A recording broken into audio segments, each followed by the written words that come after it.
This is just a brief follow-up to the previous lecture involving calculating the work done by the spring force, incorporating that into the work energy theorem, and then describing an oscillation. However, earlier in this unit, when I derived for us the work energy theorem, I did so algebraically.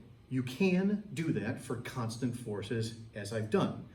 However, how do you describe or derive the work energy theorem for non-constant forces, such as the spring force? Now, I just used the work energy theorem in the example involving an oscillation, but here is how you derive the work energy theorem for non-constant forces. I'll still, however, make some simplifications here in this derivation. Okay, so derivation of the work energy theorem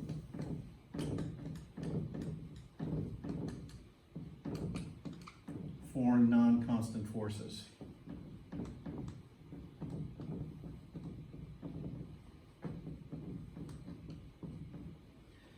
Okay, now we'll begin with the line integral, and we'll begin by describing net work.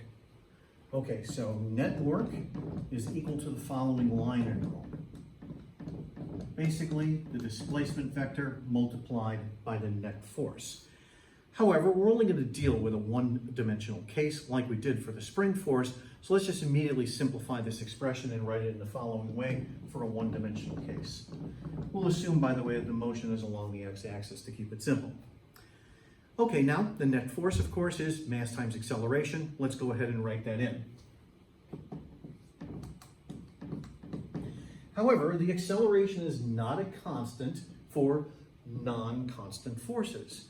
So then, therefore, how do you actually set up and evaluate this integral if the acceleration is not a constant? Well, recall that the acceleration is the derivative of velocity with respect to time. Like so.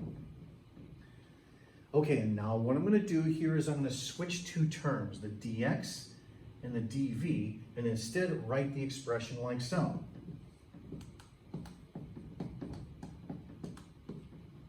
When you do, here's derivative of position with respect to time, which is velocity v. So then therefore, let's write the expression like this. Okay, and now notice the variable that I'm integrating over. The variable that I'm integrating over is the velocity v. So then therefore, we'll start off with an initial value, v naught, and a final value, v. And now right here is my integrand. Let's go ahead and find the antiderivative. This right here is v to the first power. So if you then use the rules for integrating a polynomial, we take the value of the exponent, 1, and increase it by 1 to 2, and then we divide by that new exponent. When we do, the antiderivative is as follows. And then we evaluate this between the initial speed of v naught and the final speed of v. This is a v squared right here, so this is a magnitude. Ultimately, this right here is describing speed, not velocity. Technically, what we actually did was a dot product of a v dot v, which then ultimately gives you a scalar quantity, in this case, v squared. So because of that, this is a speed, and this right here is a speed as well. Initial speed v naught and final speed v. Okay, now when you do plug these limits of integration into the expression, you end up then with as follows. The final value of 1/2 mv squared minus the initial value, where the speed is v naught. This right here, of course, is the change in kinetic energy.